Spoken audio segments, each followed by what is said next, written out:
bahwa sekalipun Islam ini dijamin oleh Allah, tidak bisa dikalahkan oleh orang-orang kafir. Surat Al-Maidah ayat 3. Al-yawma ya'isal ladzina kafaru min dinikum fala takhshawhum wakhshawun. Pada hari ini orang-orang kafir sudah berputus asa mengalahkan din kalian, agama kalian al-Islam ini. Karenanya jangan takut pada mereka, kata Allah, tapi takutlah kepadaku. Tapi ingat, putus asa melawan apa? Melawan din ini. Bukan putus asa melawan kaum muslimin, tidak. Orang kafir tidak pernah putus asa melawan kaum muslimin. Karena apa? Mereka tahu kaum muslimin itu beda dengan Islam. Kalau Islam itu mantap, nggak bisa diganggu gugat. Tapi kalau kaum muslimin itu bisa kuat, bisa lemah. Ya. Bisa berada di rel yang benar, bisa berada di rel yang salah. Ya. Nabi pernah menyampaikan satu hadis tentang ajaran Islam yang karena umatnya itu lemah, kemudian ajaran itu sendiri mengalami pelunturan, pelan tapi pasti. Bagaimana kata Nabi? La tunqadanna ural islami urwatan urwatan. Fa kullaman taqadat urwatun tashabbathan nas billati taliha. Fa awwaluhunna naqdan al-hukmu wa akhiruhunna as-salat. Jadi Nabi kita bersabda, ikatan Islam ini akan terurai simpul demi simpul. Tahu simpul ya? Tahu simpul?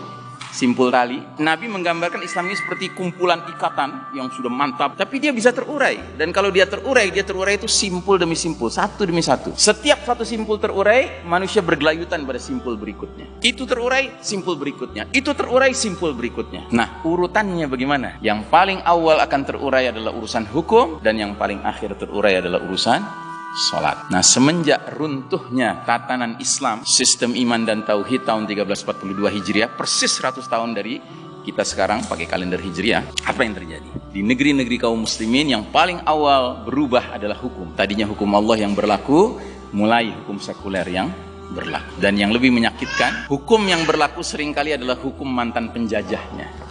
Makin lama makin asing kita dengan politik yang dimainkan oleh orang-orang yang secara status mengaku muslim. Karena apa? Karena simpul politik Islam terurai, ekonomi Islam terurai. Bahkan di negeri muslim diperkenalkan ekonomi ribawi, ya, musuhnya Allah dan Rasulnya, berperang dengan Allah dan Rasulnya. Terus pelan, simpul demi simpul lepas, ya. Kemudian simpul budaya. Seperti antum kalau menikmati hiburan berkuda, itu kan ingat Nabi, ingat para sahabat, ya kan, itu zikrullah, mengingat Allah, mengingat jihad fisabilillah. Terus simpul budaya lepas, simpul pendidikan lepas, ya. Pendidikan sekarang sudah bukan pendidikan Islam, pendidikan sekuler. Terus satu demi satu, simpul medis terlepas, ya. Bahwasanya wa idza maridtu fahuwa yashfi. Kalau aku sakit, Allah yang menyembuhkan. Sehingga kalau pasiennya sembuh, tidak ada tabib yang begini, aku yang menyembuhkan, tidak ada.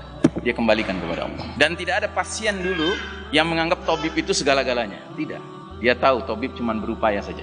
Tapi dalam medis modern sekarang ini, dokter seolah-olah menjadi penentu segala-galanya. Sampai berani mengatakan, maaf, setelah lihat diagnosa paru-paru Anda, jantung Anda, umur Anda tinggal 3 bulan. Jadi satu demi satu simpul lepas. Nah, yang paling mengerikan, sekarang di depan mata kepala kita sendiri, kita sedang menyaksikan simpul sholat diacak-acak. Bayangkan, kok bisa umat Islam sekarang seperti lupa dengan ilmu yang selama ini sudah ditanamkan, bahwasanya ibadah mahdoh semuanya haram, kecuali yang dicontohkan oleh Nabi SAW. Hakikatnya begitu. Makanya Nabi mengeluarkan hadis yang terkenal sekali, "Shallu kama ra'aitumuni usolli." Salatlah kalian sebagaimana kalian lihat aku salat. Dan itu bermakna apa? Salat berjamaahlah kalian sebagaimana kalian lihat aku dan para sahabatku salat berjamaah. Dan belum pernah ada dalam sejarah Islam taun sedahsyat apapun menyebabkan masjid-masjid kemudian berubah salat berjamaah. Belum pernah ada kejadian. Tapi sekarang umat Islam sendiri, ulamanya sendiri yang teriak-teriak hendaknya jaga jarak. Padahal hadisnya sangat jelas.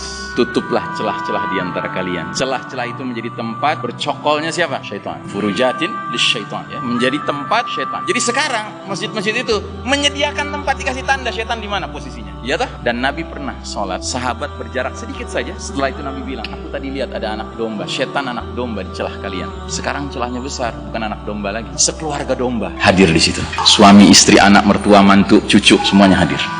Ini musibah besar.